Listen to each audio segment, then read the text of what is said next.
함께 만들어가는 방송, LBC 방송국입니다. Lecture and Broadcasting for Culture.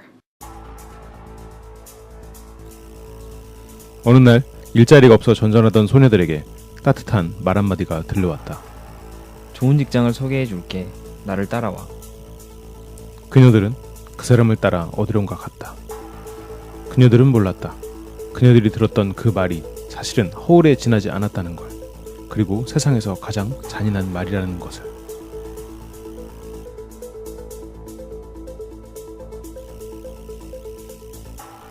안녕하십니까. 연설인 엑스파일 진행을 맡고 있는 철철 교주입니다. 네, 오설록수입니다. 네, 오늘 오프닝은 뭐 여러 범죄자들이 또 떠오르네요. 뭔가 이런 납치를 해서 살해를 했던 그런 범죄자들이 떠오르는데 네네네. 이게 어디서부터 접근을 할까요? 일단은 이 대본 자체를 만들어 주신 게 미로돌기님께서 좀 이 사람들을 했으면 한다라고 원해서 자료를 보내주셨더라고요. 근데 제가 이제 좀 일부 수정을 가했한 부분이 있어서 그걸 먼저 좀 알려드려야 될 것 같아요. 네. 그래서 그 미로돌기님께서 주신 대본을 바탕으로 조금 수정 가미를 해서 이제 내용을 구성을 했다. 이 점을 먼저 좀 알려드려야 될 것 같습니다. 미로돌기님이면 이제 항상 메리벨 연기를 해주시는. 네, 그렇죠. 이제 페르소나가 아니라 아이덴티티가 된 것 같은 그런 느낌이 있어요. 그러니까요. 일단은 시대 상황 자체가 1960년이에요. 1960년. 네, 멕시코고.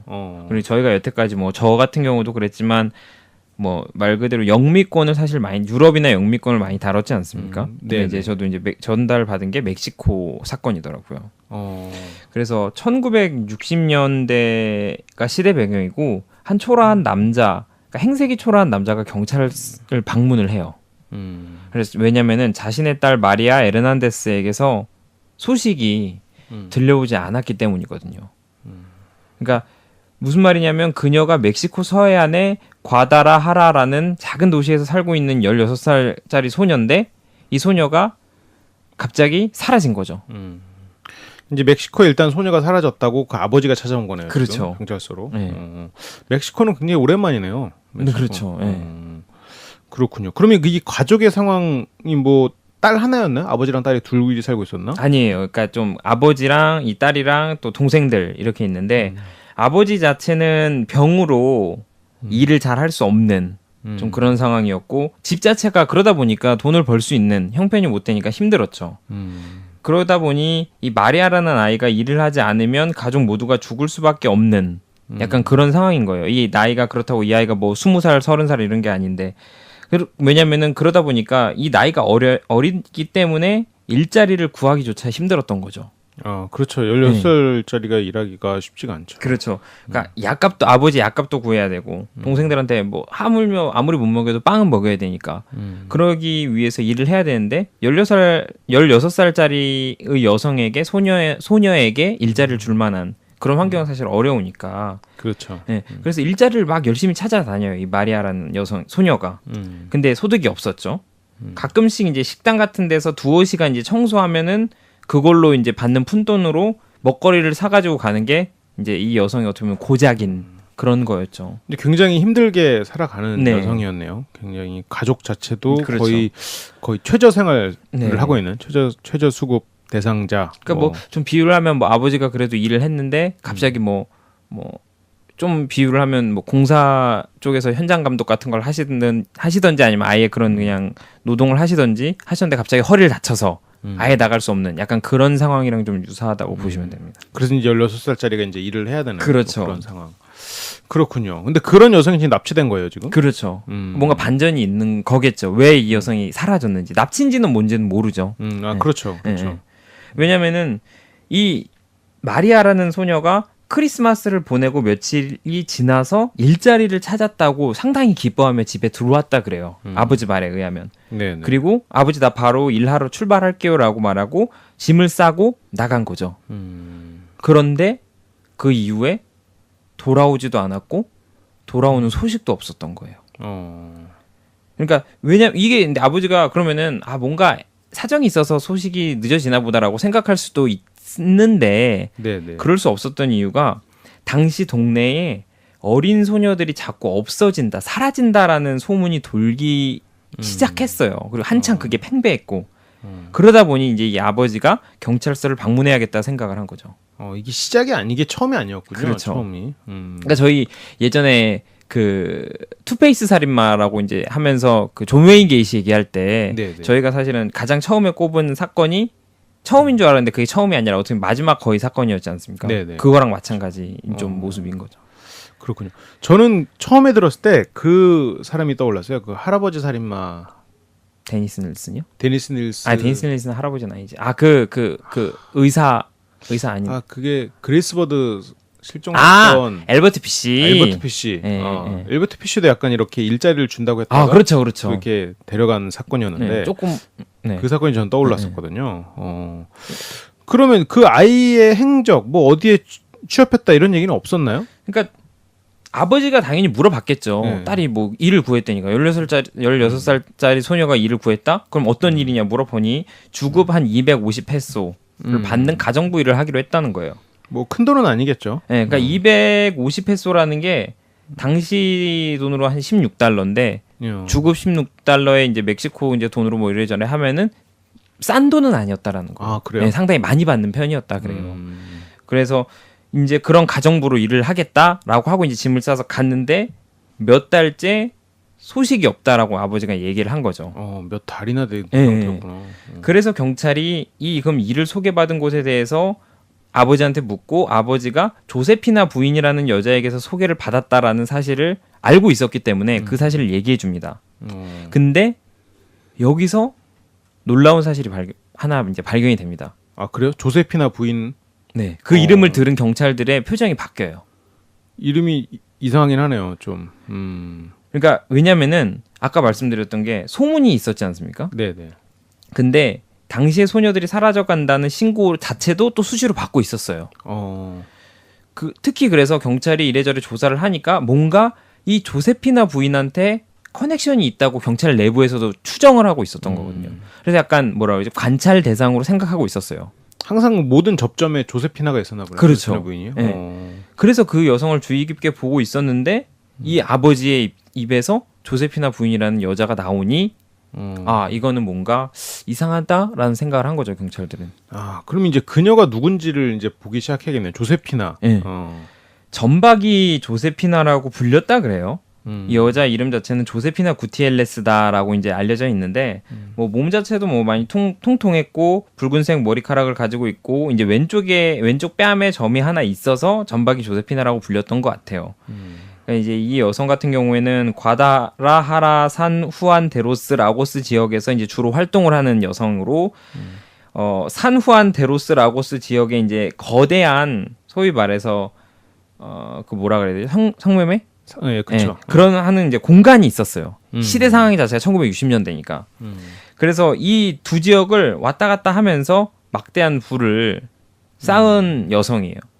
그러니까 정확히 어떤 일을 해서 불을 쌓았다 이런 건 밝혀지지 않지만 뭔가 그 주변의 환경을 봤을 때 이런 쪽에 관련 일을 하면서 돈을 받지 않았을까라고 경찰 내부에서는 생각하고 있었던 거죠. 그렇군요. 이게 근데 1960년대 사건인데 지금 문득 생각이 드는 건 이거 유튜브로 보시는 분들은 이미지를 볼 수 있을까요? 60년대 사건이라 이미지가 과연 많이 남아있을까 이런 생각도 들긴 하는데 네, 찾아봐야지 알 것 같아요. 근데 뭐 안 나오면 어쩔 수 없죠. 안 나오면 이제 다른 대체 유사 이미지로 네, 뭐 보시는 방법. 붉은 머리에 왼쪽 뺨 점 하나 있다고 하니까 뭔가 실제 모습이 보고 싶은데 유튜브로 보시는 분들은 뭐 보고 계실 수도 있겠죠. 안 나올 것 같기도 하고. 그러니까요. 근데 좀 시간이 오래돼가지고. 근데 이게 현재 의심을 가지고 있는 상태에 조사 요청까지 들어왔으면 여기서부터는 이제 수사가 들어가야 될 것 같아요. 그렇죠. 이제 그래서 경찰이 이 조세피나가 15세 정도로 추정되는 어린 소녀에게 접근해서 이야기하는 현장을 덮쳤어요. 그래서 그녀가 이제 혐의 자체를 처음에 막 부정을 했거든요. 예. 그런데 그동안 천사 목장이라는 곳에 드나드는 모습과 한 자매와 만나는 모습이 찍힌 사진을 경찰이 이제 보여주니까 아무 말도 하지 못한 거예요. 근데 개인적으로는 이게 사실은 지금 생각하면 맞는 수사 방법인가라는 생각이 들긴 하는데. 그러니까요. 예. 근데 이 당시에는 약간 이게 증거로서라기보다는 내가 뭔가 이렇게 가지고 있다? 약간 뭐 그런 내용이 아니었을까 싶어요. 오히려 조셉 조세피나 부인은 약간 심약한 상태였을 수도 있겠다라는 그러니까. 생각이 드네요. 네. 그래서 뭐 이게 지금 이게 뭐 미드 같은 거 많이 보신 분들 같은 경우는 항상 그 경찰과 대치하는 곳에 옆에 변호사가 있지 않습니까? 예. 그래서 뭐 이런 상황이 오면 말하지 말라고 그리고 뭐 사진 보여줘도 이건 니들이 불법적으로 찍은 사진인데 뭐 이렇게 얘기를 하는데 이건 제가 이제 이 사람이 뭐라고 증언을 할 게 없을 것 같아요. 원래 실은 그러니까요. 굳이 여기서 보면은 뭐 혐의가 없잖아요. 지금 조세피나 부인이 그렇죠. 혐의가 걸린 거는. 네. 그럼 그 여자가 뭐라고 한 거예요? 근데 이제 아까 말씀드렸듯이 이 여자가 뭐 왜 그랬는지는 모르겠지만 그 사진을 보여주니까 말을 하지 못하고 그러다가 그 애들이 자기는 어디로 간지는 모른다. 다만 한 자매가 돈을 주며 여자애들을 소개하면 된다라고 했다는 것까지는 자기는 안다는 거예요. 그래서 가정부로 추천한 것은 이제 목장이니까 네, 가정부로 추천한 곳이 자기가 방문했던 그 공간이 천사 목장이라는 목장이니까 아, 당연히 가정부겠거니 나는 그렇게 생각했다라고 증언을 한 거죠. 근데 조세피나 부인도 뭔가 속으로 찔리는 게 있고 두려운 게 있고 이거를 그렇죠. 아예 처음부터 알았을지는 몰랐을지는 모르겠는데 뭔가 중간에 알게 돼서 이런 게 지금 바로 좀 자백 비슷하게 하고 있는 것 같은데 그렇죠. 저건 이 천사 목장 이름도 좀 수상하기도 하고 네. 이걸 좀 천사 목장이나 이런 거에 대해서 좀 얘기를 들어야 될 것 같아요. 네, 그래서 이제 천사 목장에 대해서 조세피나가 약간 이야기도 해주고 묘사를 해요. 그리고 그 위치, 이제 그곳에서 벌어지는 이야기들을 경찰이 듣게 되죠. 그리고 얼마 후에 경찰이 천사 목장으로 찾아갔고요. 네. 상당히 경악할 수밖에 없는 사실을 알게 됩니다. 네, 근데 그 부분은 이제 조금 있다가 더 말씀드리기로 하겠습니다. 그러면 바로 체포 과정 얘기를 들을 수 있는 그렇죠. 건가요? 체포가 되는 거죠. 그렇군요. 근데 이 자매 자체는 사실은 조세피나가 잡힌 줄은 몰랐어요. 그러다 보니까 그 연락을 했었던 그 자매들은 그냥 평소처럼 자기들 할 일을 하고 있었죠. 그래서 이 자기 밑에 있는 사람들에게 그 데려온 소녀들을 뭐 교육하도록 계속 시켰고 그러고 있는 동안 경찰이 현장을 급습했고 그래서 이 여성들이 잡힌 거거든요. 그런데 이 천사 목장 안에는 13명의 소녀와 그들을 관리하는 중년 마담 그리고 관리인 2명, 이제 경비원으로 추정되는 그러한 관리인 2명까지 총 16명이 발견이 됩니다. 그러니까 3명의 관리자네요, 총. 그렇죠. 그런데 아마도 뭐 이 자매까지 분명 또 뭐 관리 및 또 다른 무언가를 했을 테니까 아마 5명으로 볼 수 있겠죠. 그렇군요. 네. 그래서 이 소녀들이 약간 이제 몸이 성한 곳이 없는 거예요. 그러니까 뭔가 학대 흔적 이런 게 보이고 방 자체도 이들이 있는 방 자체도 깨끗한 방이 아니었고 그리고 뭔가 마약 같은 류 그런 게 발견이 됐다라는 거죠. 네. 그래서 경찰이 이제 이 마담 아까 말했던 그 관리했었다는 중년 마담을 불러서 신문을 합니다.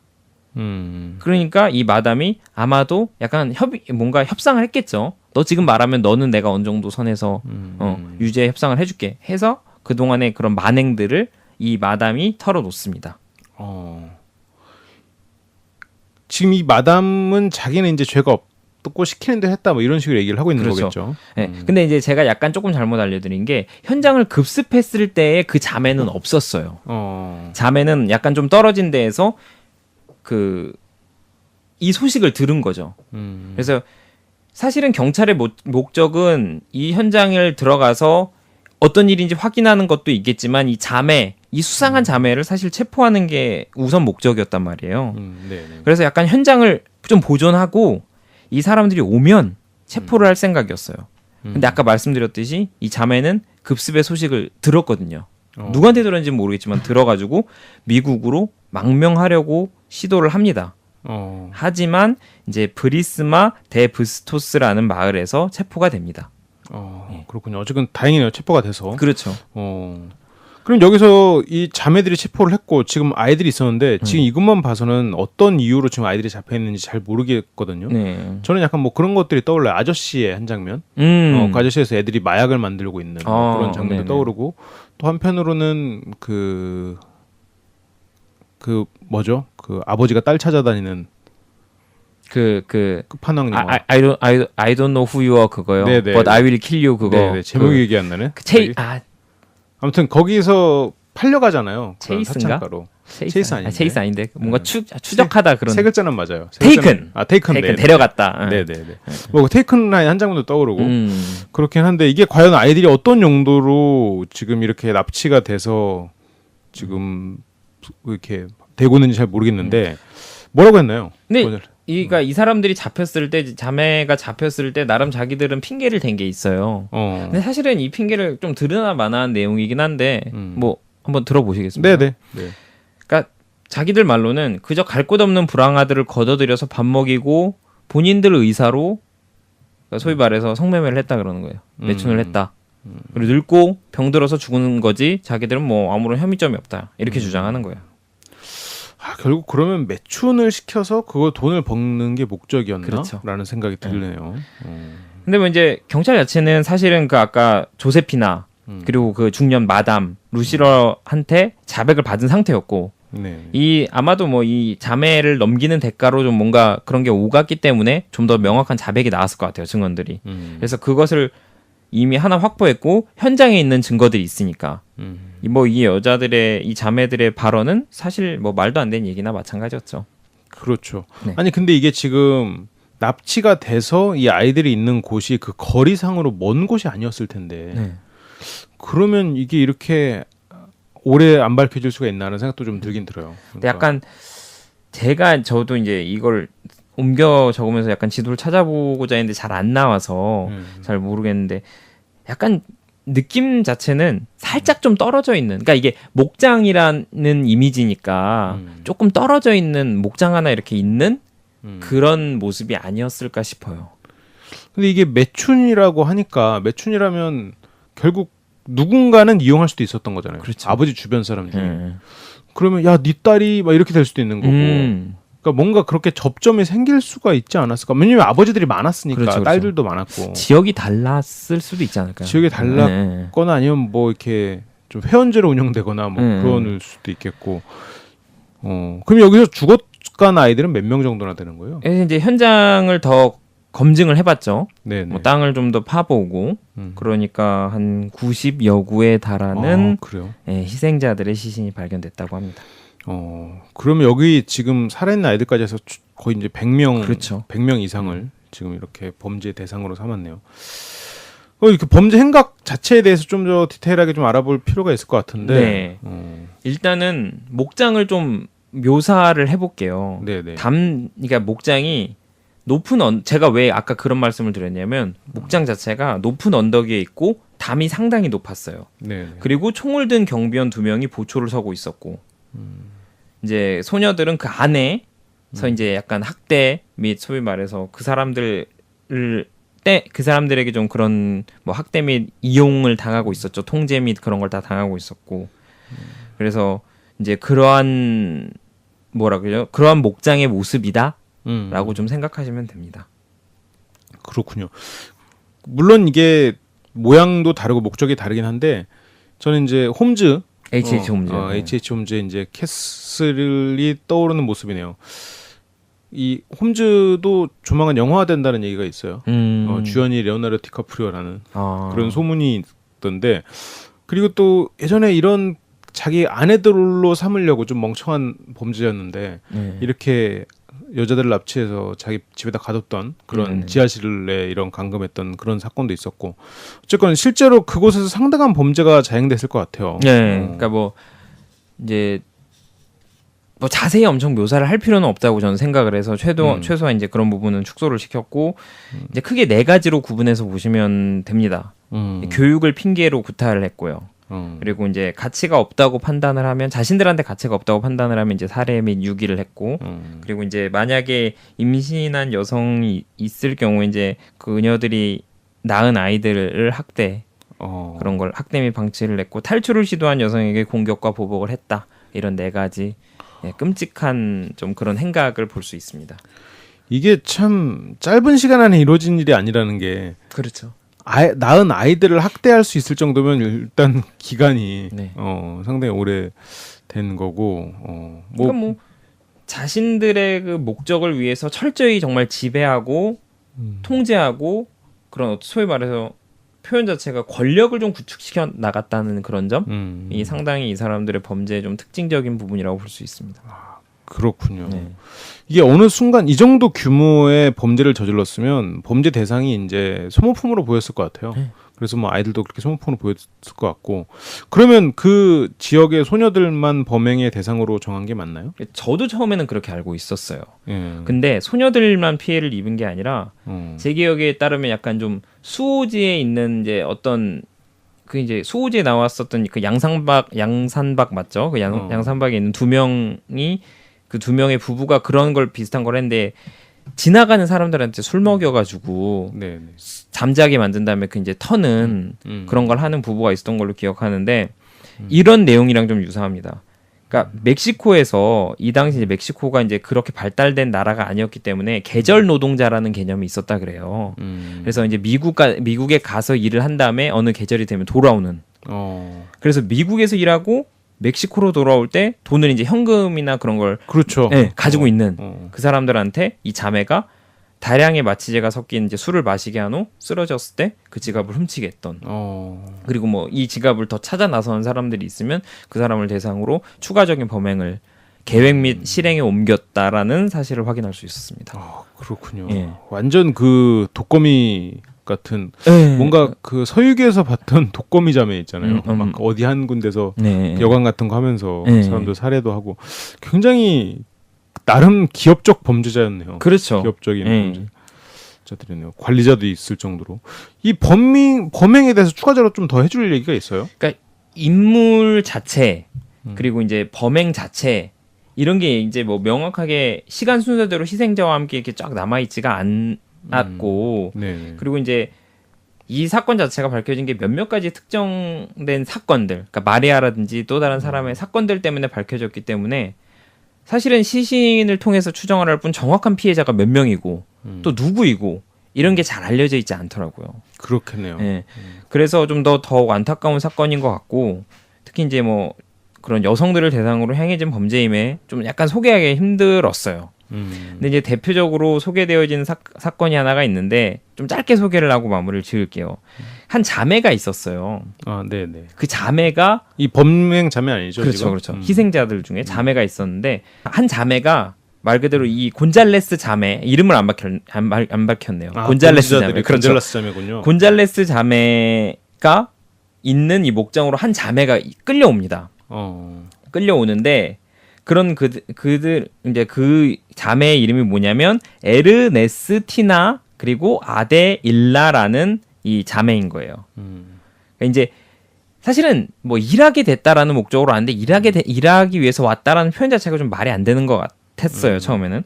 근데 이제 에르네스티나 같은 경우에는 좀 똑똑했고 사회성도 좋고 그러다 보니까 여자들 사이에서도 인기가 많았고 그러한 이유 때문인지 이 여자를 측은하게 여기는 관리자도 있었다 그래요. 그런 이제 에르네스티나가 관리자와 함께 달아날 계획을 세웁니다. 그래요? 관리자랑 엮여서? 그렇죠.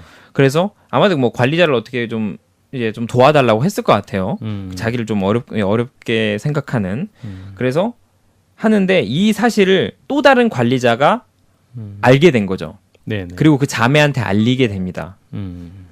그래서 이 자매가 이 자신들이 만약에 에르네스티나를 무작정 공격할 경우에 겪게 될 문제점을 좀 생각을 했다 그래요. 그러니까 이게 무슨 말이냐면 이게 제가 이제 조사를 해보니까 이 곤잘레스 자매가 있는 목장이 따로 있고 네네. 여기서 좀 더 소위 말해서 여기서는 좀 학대라든지 좀 뭔가 그런 게 이루어지는 공간이고 좀 그런 일을 좀 한다.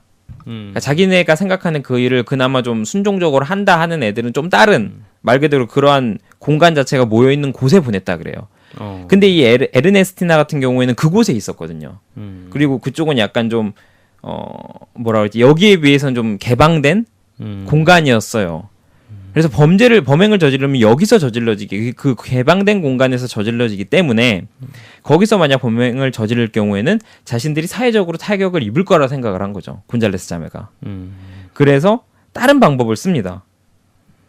근데 다른 방법을 떠올렸는데 혹시 뭐 예상 가시는 거 있으신가요? 아니요. 이게 네네. 자매 그 동생인 아데일라를 이용합니다. 이 곤잘레스 자매가. 이 아데일라 같은 경우에는 좀 달랐어요.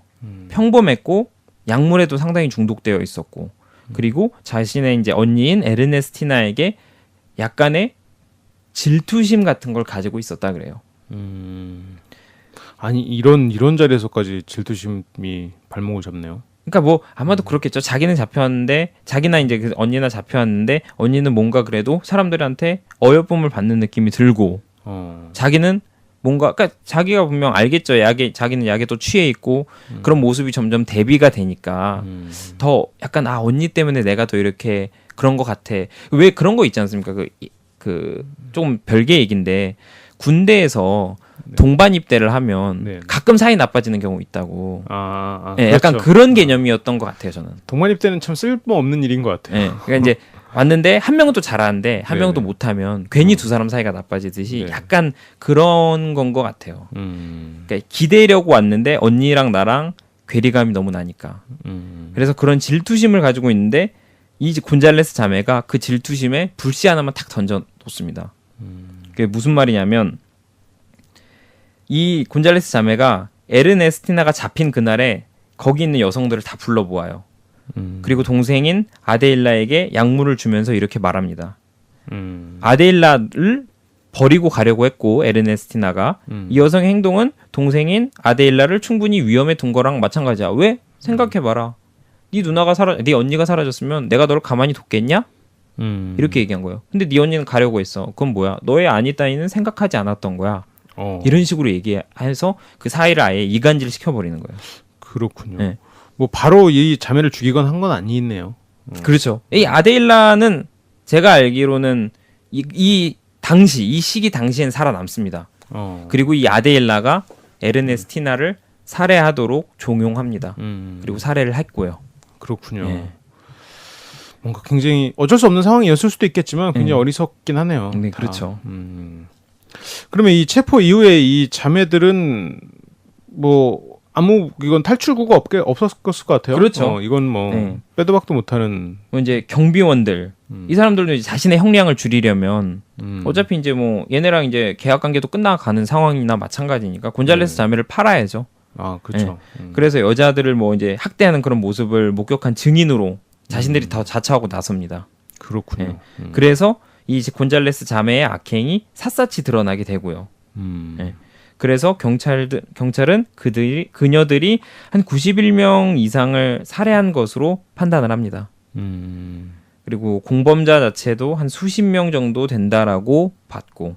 공범자가 수십 명이 됐다고요? 그러니까 아마도 이제 그런 이게 아까 나왔던 조세피나 같은 여자들이 저는 더 있지 않았을까라는 생각이 좀 들었어요.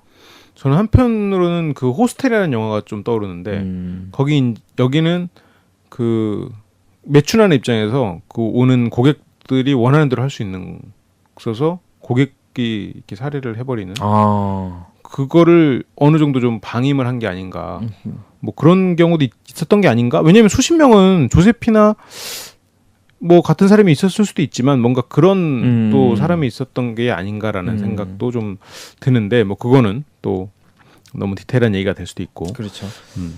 그래서 이 실종 사건의 전말을 경찰이 한 2년 정도 시간을 이제 투자를 해서 밝혀낼 수 있게 됩니다.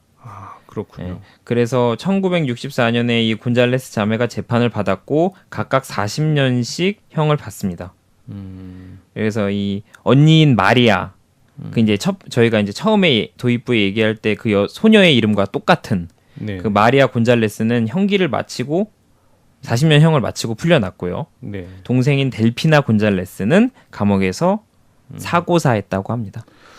이게 멕시코는 이 형이 너무 짧은 것 같아요. 멕시코도 좀. 그때 누구였더라? 페드로 필류도 굉장히 짧은 형을 살았던 걸로 기억하는데 네. 이 나라 법 제도가 그렇다고 그래요. 네, 뭐 썰님이 그때 이제 말씀해 주셨죠.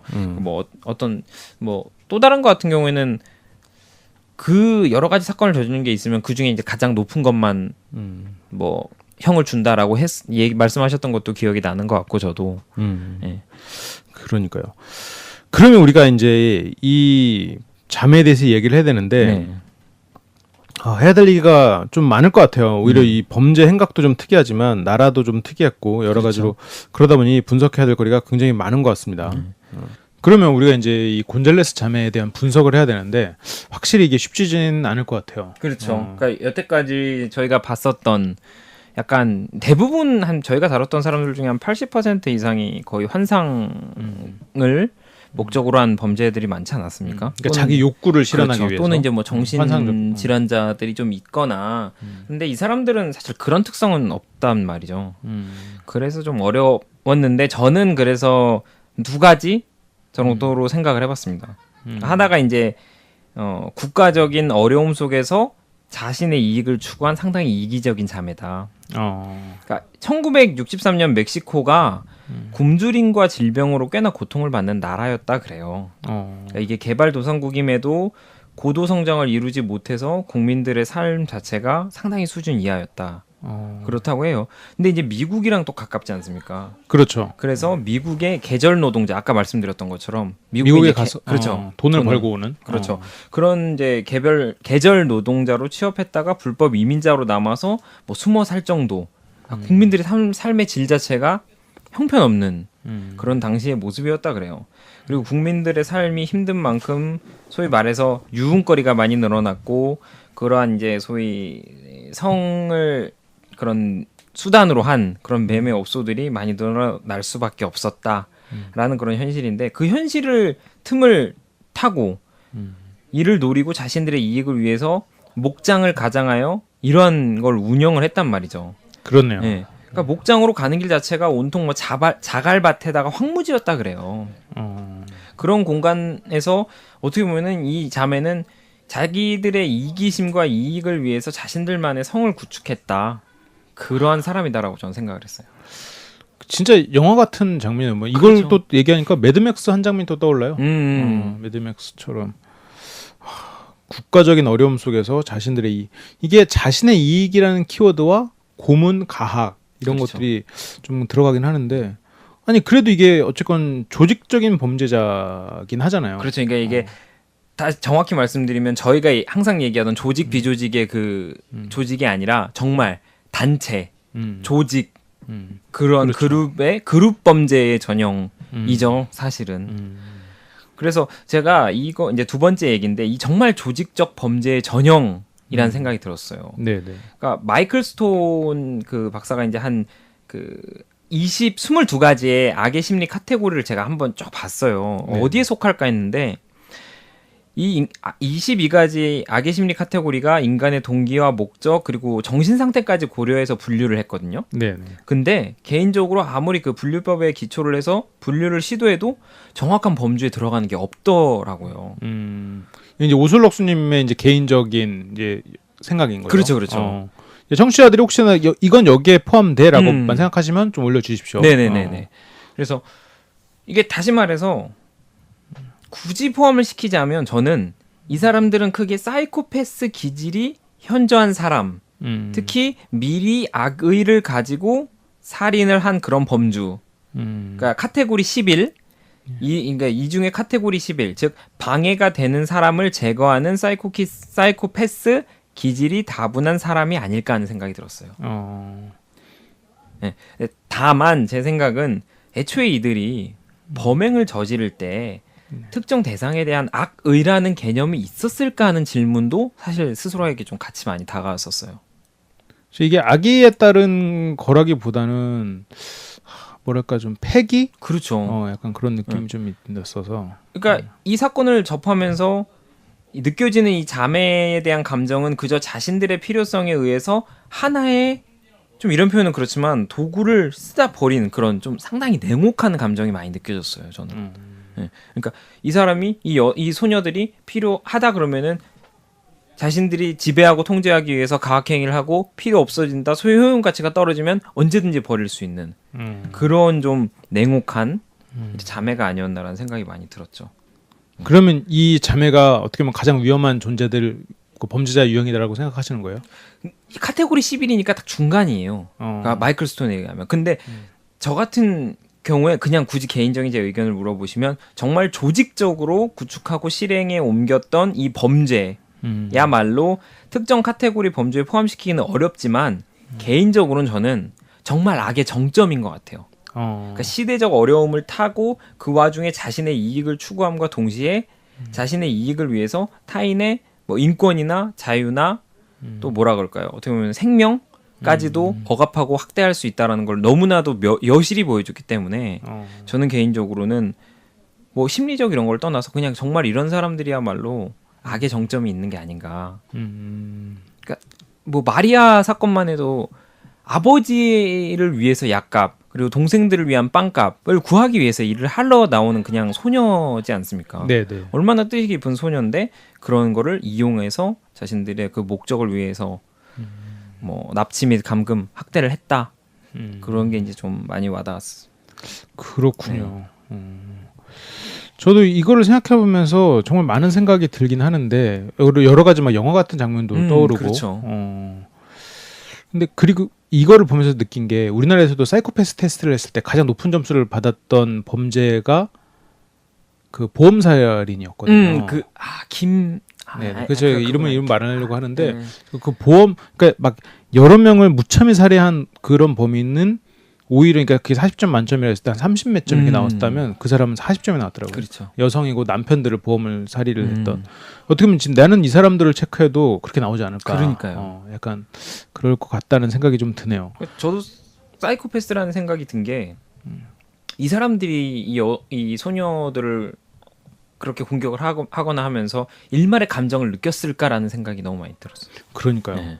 그리고 이게 사이코패스이면서 또 가문성 정신병의 한 사례로 볼 수도 있지 않을까. 그렇죠. 네. 이게 혼자서는 못했을 텐데 자매가 서로가 그렇죠. 동기가 되고 또 보호막이 되고 감정적 보호막이 되고 이러면서 뭔가 이런 일을 벌일 수 있지 않았을까라는 생각도 좀 들어요. 그러니까 조금 더 확대가 되면 이 조직 자체가 다 가문성 그 정신병과 연결을 지어서 설명할 수 있을 것 같아요. 다만 경찰이 이 자매와 이 자매 밑에 있는 관리자들을 떨어뜨려 놓음으로써 소위 말해서 그 틈을 파고드는 좀 그런 이제 수사의 성과를 보여준 게 아닌가라는 그렇군요. 생각도 좀 할 수 있었습니다. 그러면 오늘의 이프. 근데 저는 이 사건에 대해서 정말 이프가 생각도 잘 안 났고 이 사람들의 이프를 해줘야 하나 생각도 잘 들었어요. 그러니까 이프가 좀 어렵긴 하는데 혹시 뭐 생각난 거 있으신가요? 저는 이제 그 마리아의 아버지가 이제 테이큰 리암 니슨이었다면 리암 니슨 그냥 그런 생각을 그냥 무심코 좀 해봤긴 했고, 그러니까 막 그런 여러 가지 영화 패러디 같은 것들이 생각났어요. 그러니까 그 그러니까 좀 바꿔 말하면 거기에 이제 납치돼 있던 여성분들 중에 조금 더 공격적인 방법으로 이 아이들을 찾으려고 노력했던, 물론 그 부모님들이 노력을 당연히 했을 그렇죠. 거고 일생을 들여서 했겠지만 뭔가 그런 것이 가능하지 않았을까. 왜냐하면 이 사람이 어디 산속에 숨은 게 아니잖아요. 지금. 그렇죠. 그래서 가능하지 않았을까라는 생각을 그냥 막연히 해봤습니다. 저 하나 생각이 난 게 이건 좀 상당히 좀 안 좋은 극단인데 이 곤잘레스 자매가 전문가여서 꼬리 자르기를 시도했다면 그래서 아예 그 점 있는 그 사람부터 해서 이런 자기가 이제 그런 걸 소개시켜주는 사람을 미리, 그러니까 어느 정도 몇 명 구했으면 딱 자르고 새로운 사람으로 대체하는 이런 식의 그런 거였다면 곤잘레스의 자매의 범죄가 2년 뭐 3년에 끝난 게 아니라 진짜 10년이 가는 정말 끔찍한 일이 되지 않았을까라는 생각이 좀 드네요. 그럴 수도 있겠네요. 그런 입도 생각해 볼 수 있겠어요. 미국에 탈출에 성공했다면 성공했다면 근데 진짜 어떻게 됐을까? 미국에서도 이런 범죄를 할 수 있었을까 생각해보면 아닐 것 같기도 하고. 그렇죠. 만약에 이제 그렇게 됐다면 다시 미국과 멕시코를 오고 가면서 그 멕시코 애들을 납치해서 미국에다 팔아넘겼을 때 그게 더 돈이 되니까. 뭐 미국을 거쳐서 다른 나라로 갔을 수도 있을 것 같아요. 그렇군요. 네. 오늘의 이프는 아무래도 좀 생각할 수 있는 게 많지 않아서 이 정도로 하겠습니다. 혹시 기타 이야기 추가적으로 들려주실 만한 이야기가 있나요?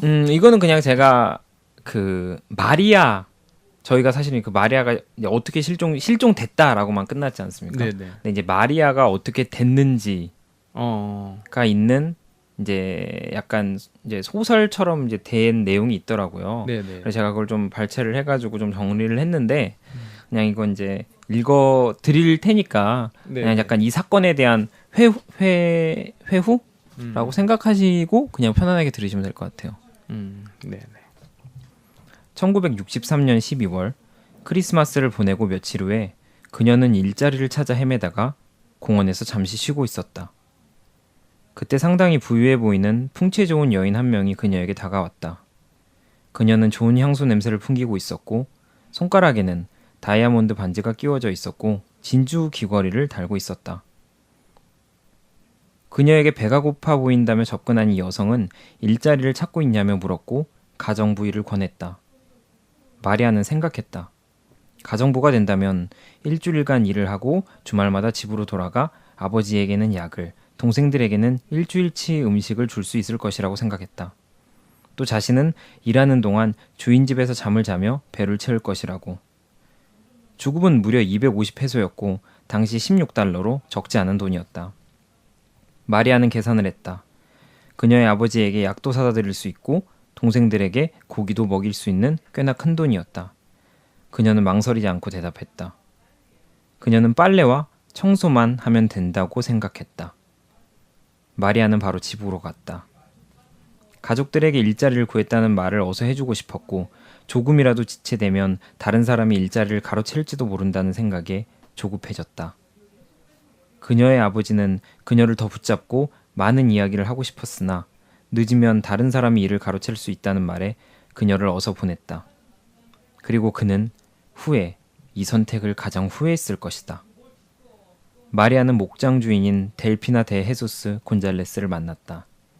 그리고 가족을 위해서 모든 어려운 일을 이겨내려 했던 그녀의 앞에는 너무나 끔찍한 일이 일어났다. 다시는 생각하고 싶지 않은 그런 일이. 네. 정말 이게 슬픈 얘기네요. 마리아 이 오프닝에서도 나왔던 소녀지만 이렇게 힘든 아이들한테 이런 일이 일어난다는 게 참 안타깝네요. 그러니까요. 자, 알겠습니다. 하지만 또 우리는 또 분위기를 바꿔서 또 오늘의 퀴즈 네. 또 준비를 해야겠죠. 퀴즈를 네네. 제가 오늘 이제 그 책을 준비를 못 해가지고 네네. 퀴즈의 답과 문제를 지금 이제 유튜브 그 아, 영상으로만 올려드리겠습니다. 네네. 네. 뭐 그런 날도 어쩔 네. 수 없죠. 제가 준비성이 부족해서 그렇습니다. 네네. 이 모든 것이 다 저의 네네네. 책임. 절대 뭐 전략 그런 거 아니에요, 여러분. 오해하지 마세요. 그렇습니다. 유튜브로 할 그런 오해 네, 아니에요. 그렇죠. 정말 아니고 네. 제가 진짜 깜빡했었습니다. 네네. 네. 근데 생각해보니까 우리가 유튜브에만 올라간 편이 한 편 있었어요. 어떤 거죠? 백화? 백화 특집 우리가 백화 3개를 특집. 만들었잖아요. 그렇죠. 그 중에 생방송으로 했던 거는 유튜브나 올라갔어요. 그렇죠. 근데 그게 팟캐스트로 올리기가 너무 힘들더라고요. 시간도 상당히 길지 않습니까? 또 스캔도 2시간짜리였나? 3시간짜리였나? 그래서 아무튼 그런 것도 있었습니다. 혹시 엑스파일을 사랑해 주시는 분들은 유튜브 오셔서 백화 특집 3개 중에 한 편이 저희 생방송이었으니까 네. 그걸 좀 꼭 봐주시면 좋을 것 같네요. 생방송에 제가 만든 깜짝 추리 퀴즈가 하나 있습니다. 네. 그렇죠. 내가 망쳤어. 네, 그래. 제가 반성했습니다. 네. 네. 그리고 저희 LBC 방송 오시면 저희 화술 강좌 그리고 지금 준비하고 있는 많은 심리 혹은 다양한 강좌들 그리고 뭐 방중술, 술을 소개하는 방중술, 네. 그리고 연애 강좌 등 이런 것들이 계속 만들어지고 여러분들과 만날 예정이니까요. 많이 관심 가져주시고 꼭 구독도 한번 눌러주십시오. 네, 그리고 이제 좋아요, 구독해 주시는 분들 그리고 이제 정말 바쁘신 와중에도 광고 봐주시는 분들께 정말 감사하다는 말씀 다시 한번 드립니다. 네.